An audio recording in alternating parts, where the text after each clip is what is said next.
It's so nice to be here, so nice to get to meet again so many truly inspiring people and to have a whole conference based around the question of just how can we do as much as we can as individuals. So it's a real honor to be able to speak. And what I'm going to talk about is how to evaluate charities. Just when we're asking what's the most effective charity, what's a less effective charity, how should we actually be thinking about doing that? And the most common idea when it comes to charity efficiency is the idea initially really promoted by Charity Navigator, where what you do in order to look at how effective a charity is you look at financial data. So in particular, you look at what proportion of a charity's expenditure is spent on overheads, administration, staff salaries, and so on. What proportion is spent on its program, whatever it's running. And so if a charity is spending more on bureaucracy, if it's spending more on fundraising, if its CEO has a very high salary, these are all very bad marks for a charity. I think that way of assessing charities is completely wrong. And here's a case study that will illustrate why. So this program is called Scared Straight, and it was rolled out across very many states in the United States and continues to this day.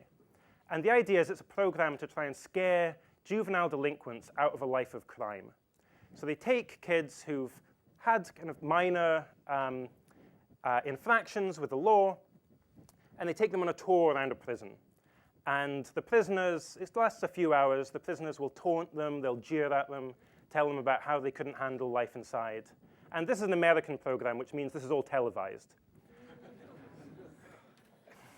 It's actually, just finished its 7th season, getting several million viewers every single episode. Obviously, not every instance of this program is televised.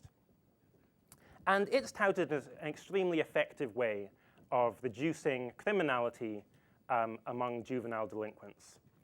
But this is a program, we shouldn't just assume it's good. This program has actually been subject to very many randomized controlled trials and systematic reviews of those studies as well.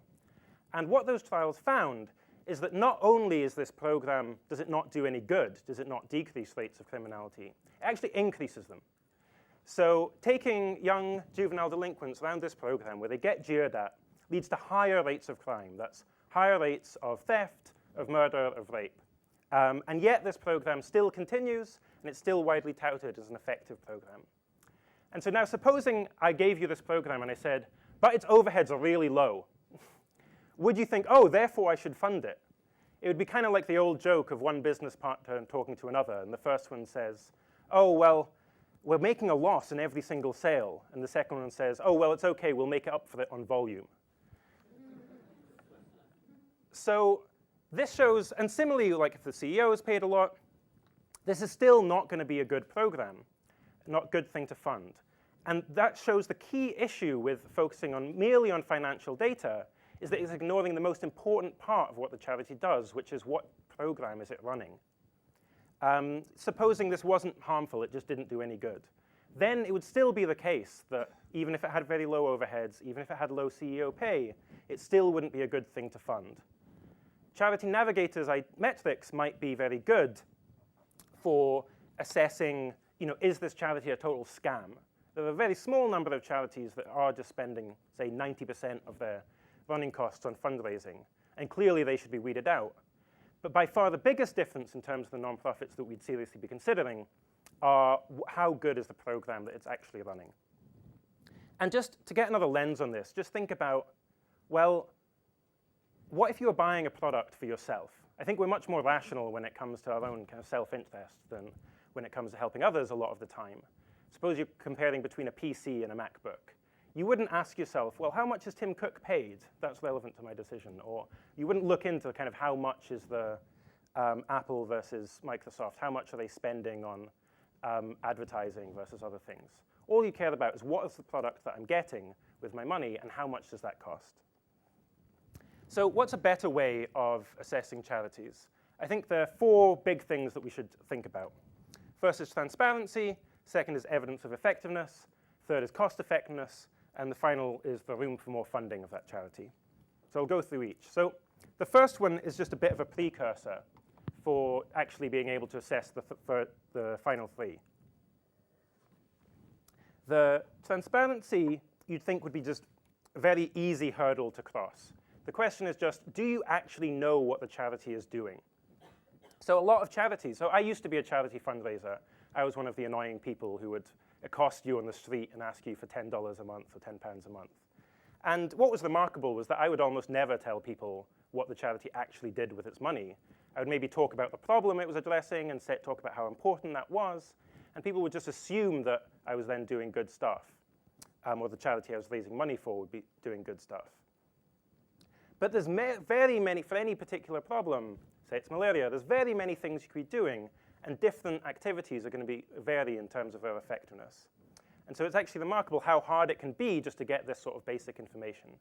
As evidence of this, Holden Karnofsky, one of the co-founders of GiveWell, which is one of my preferred charity evaluators, he started this when he was part-time at Bridgewater, and he was phoning one actually quite famous nonprofit and asking very basic questions like, okay, what do you actually do? If I gave you an extra $10,000, how would that money be spent? Where do you work?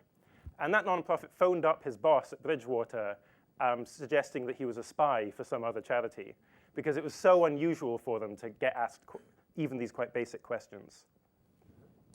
So then the second question is, what's the evidence behind this program? And I think there's kind of three issues here: the cause, and then assessment of the program.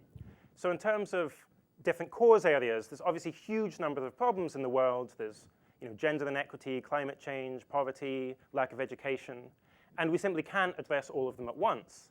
That means we need to work out, of all the programs all the cause areas we could be focusing on, what are the causes where we're going to be able to make the biggest difference? And we tend to think we can assess this in terms of three criteria. One is just the size of the problem. How many people are affected by this problem? By how much are they affected? Second is in terms of tractability. With respect to this problem, how much progress can you make with a given amount of money? Are there solutions to this problem? So death kills about 100 million people every year, but or aging kills about 2/3 of those people. We don't have an immediate cure for aging. Maybe that's not a very tractable thing to do. And then the final is neglectedness as well. So in general, for any problem, the more resources you put at that problem, the less good you're going to do on the margin because of diminishing marginal returns. And so that means if you're focusing on something that's maybe more unusual, not something that most people are focusing on, you can potentially get outsized returns. And so we do a lot of research into this question. And the cause areas that we tend to focus most on are global health and development, farm animal welfare, and causes that improve the trajectory of the long-run future of the human race. So you can think about that as three kind of classes of beneficiaries. The very poorest people in the world, animals living in factory farms, and then third is the potentially hundreds of trillions of people who are yet to come. So that's the cause. Then once you've identified a high priority cause, then the question is, what's the program that charity is implementing within that cause? Are there studies on that charity's program area? So I mentioned for Scared Straight, there have been many scientific studies done on this program. For very many programs that are being run, there isn't such evidence, even though it could be feasible to get such evidence. Of course, there's other things that just aren't amenable to the use of randomized controlled trials or other studies, and that can be okay. Maybe we don't have as much impact, but if we do, it's much greater. And that takes us to the final question, is there actually a plausible mechanism of action? Even if we don't have high-quality studies and evidence behind the program that the charity is implementing, does it at least make sense that there will be this causal pathway from the sort of thing you're funding to kind of really large amount of impact? Third issue then is actually trying to assess the cost effectiveness. And here, it's again that kind of common sense intuitions I think about charities are very different. So imagine if you're an investor. You might think, oh, well, you can get a 4% return from one sort of investment, but 6% return from another investment. if you had that sort of difference, it would be really important to get that 6% return rather than that 4% return. But different investments are only going to vary a little bit in terms of how much return you get for the given amount of money. In the charity case, it's, I think, very greatly different than that. The sort of benefits you can get from one charity rather than another can be 100 times as great or 1,000 times as great. And we can see that even within relatively circumscribed cause areas. So even if we just look at, say, education in the developing world or health in the developing world, or just think in the simplest case about life-saving interventions, very easily can be the case that even within very good programs, you can have a certain amount of money that will save either one life or 100 lives. So that means it's just really crucial to identify not merely is this charity one that works, but is this the best thing that we could be doing? And the way that I tend to cash this out is in terms not of intermediate metrics like how many people go to school or how many bed nets are distributed, but rather the ultimate metric that we care about, which is how many people are you affecting and by how much are you improving their lives. And that can be a hard question to answer, but that's ultimately what we care about. The final issue then is room for more funding. So it could be the case that you've got a program that is exceptionally effective. There's an amazing evidence base behind it. You know exactly what's going on, but you still shouldn't fund it. And that's if it's already got so much funding that any additional funding that you'd be making does not have a big impact. So I think that polio eradication is in this category. The evidence base behind vaccines is extremely good, including polio. We've got this great track record where the eradication of smallpox, one of humanity's greatest ever achievements, was saving a life for about every $12 that you spent on that program. But the Gates Foundation is all over this. They've publicly committed that they are going to keep funding this program until polio is eradicated. So it's really not clear what an individual donor can do. For a more controversial example, I think this is also often true for natural disasters and disaster relief. They get vastly more attention and per person affected, vastly more funding than what I would call ongoing natural disasters like tuberculosis, malaria, neglected tropical diseases, HIV/AIDS, that kill far more people, are disasters just as much as an earthquake is, but because they're an ongoing thing, they are not newsworthy. And that's why I think that the marginal impact that you'll have by funding disaster relief is going to be less than you would by funding things like malaria, prevention of malaria. So there are then several charity evaluators that I think are doing really great work. So one is GiveWell. They're focused primarily on global health and development, and in particular on the sorts of organizations where you can very clearly understand what that organization is doing, and it's doing some sort of scalable program. So you're going to meet some of these nonprofits here. Against Malaria Foundation, for example, will provide a bed net for approximately $5 that will prevent 2 children, or that will protect 2 children for 2 years on average, and will save a life certainly for less than $10,000. Schistosomiasis Control Initiative is another top recommended charity. Can distribute deworming tablets that can kill the 7 most prevalent neglected tropical diseases for only 50 cents, leading to very large productivity gains later in life. Also Give Directly, that you've also heard from, which simply transfers cash to the very poorest people in the world, and has a very robust evidence base with respect to improving a range of good life outcomes. So they tend to focus on this more measurable global health and development work, and now move about $100 million a year to those charities. Animal charity evaluators trying to do the same thing, but focus just on farm animal welfare. Tends to fund things like the Humane League. You saw Nick Cooney speak. He's a co-founder of the Humane League. Mercy for Animals, where he now works. They do a couple of things. One is promotion of vegetarian and vegan diet via leafleting. The thing that I'm most excited about right now is corporate campaigns for cage-free cage-free eggs. So like chickens live in, battery chickens are some of the worst off creatures, I think, in the world. It's really trivial kind of inconvenience to give them significantly better lives by not having them cramped in tiny cages. There have been a number of campaigns run by these organizations lobbying large companies like McDonald's to move from caged hens to cage-free hens. And our estimates of this is that every dollar spent on this prevents about 200 hens from being kept in these cages. So even if you think, well, I don't value kind of animal welfare as much as human welfare, the amount of impact you have is just, hugely greater. So you at least need to think about the question of, well, how do you weigh those two things? Then the final one is from my own organization, Center for Effective Altruism, which are the Effective Altruism funds.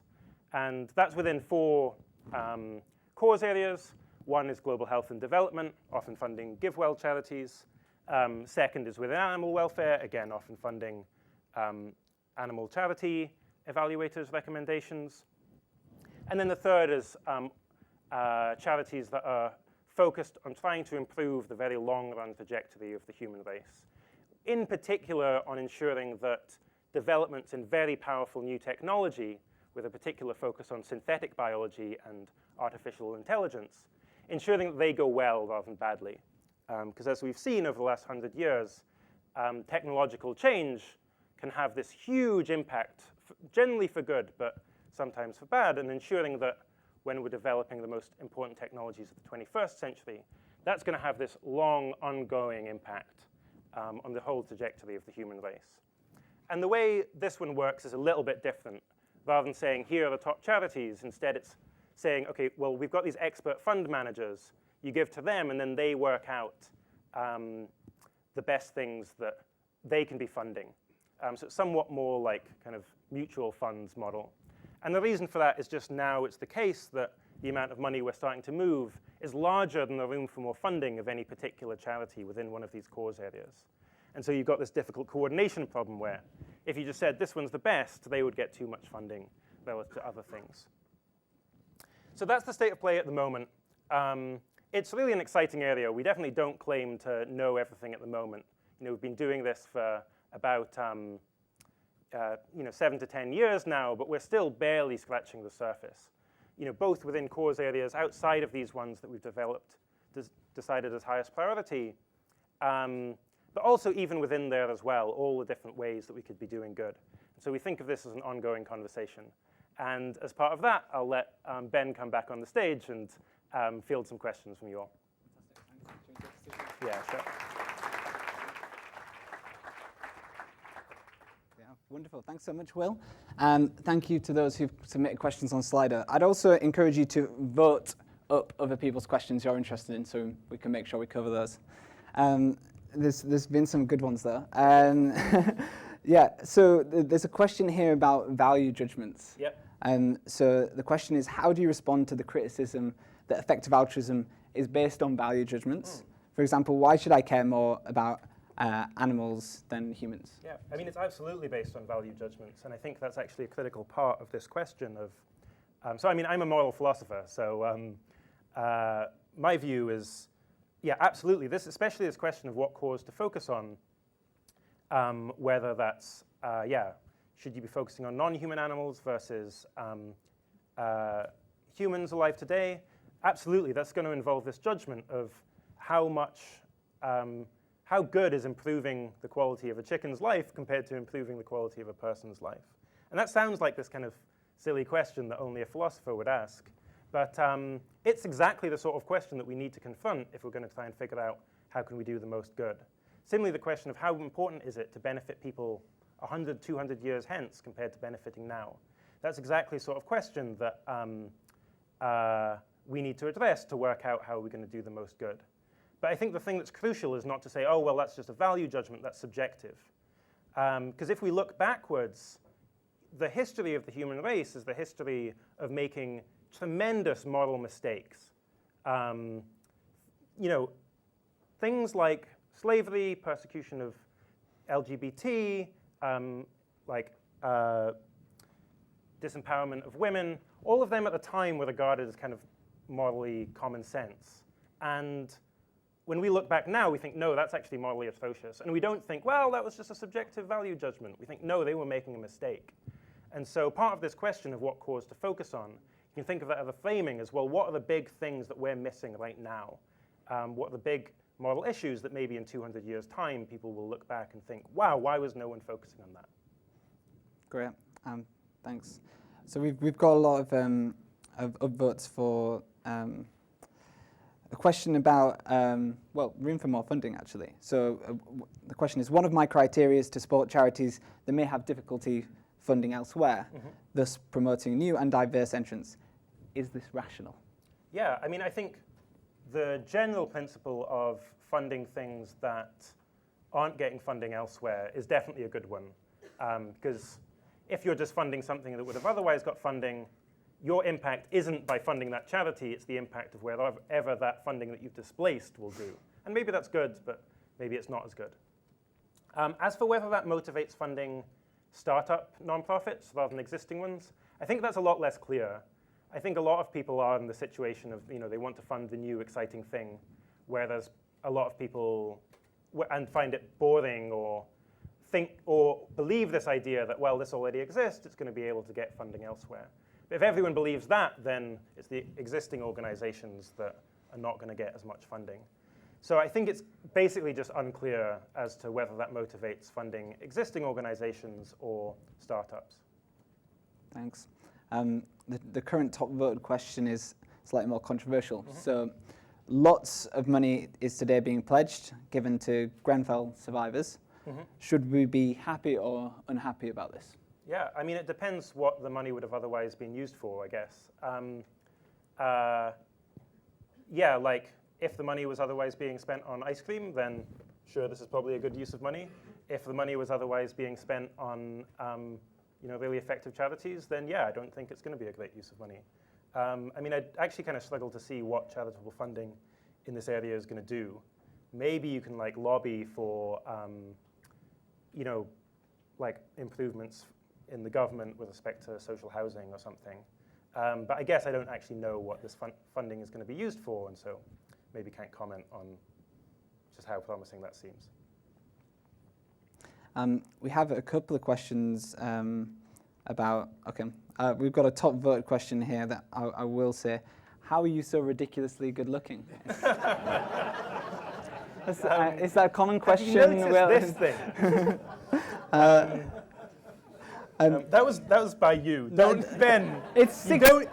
Even if it was by me, it's 6 upvotes. You don't need to pretend that wasn't done by you. It's now up to 7. It's the second. It's a conference about data-driven philanthropy, guys.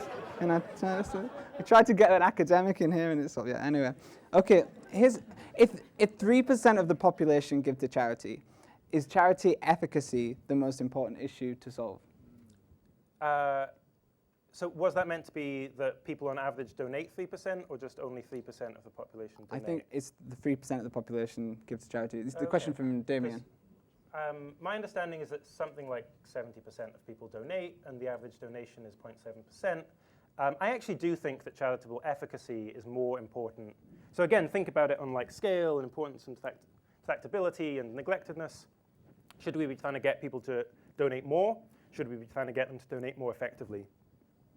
And giving what we can, for example, one of the nonprofits I founded tries to do both, get people to pledge 10%, like Ben has done, and then also get them to give more effectively.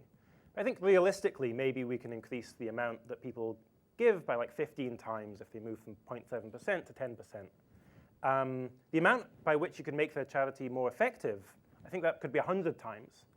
Then it's also much less neglected. Everyone's talking about give more, promoting just the idea of doing more good. Very few people are promoting the idea of doing good more effectively. And so, by my own framework, I think that focusing on the effectiveness side of the equation is actually going to have a bigger impact than focusing on giving more. And I think it's important that people get the right message. People sometimes criticize us by saying, oh, you're saying all these charities are unworthy. And we never use that term. The question is not like, the question is, you get in a sweet shop and it's like, you could buy some amount of sweets or loads of sweets. Like you're in this opportunity to do some amount of good or huge amounts of good.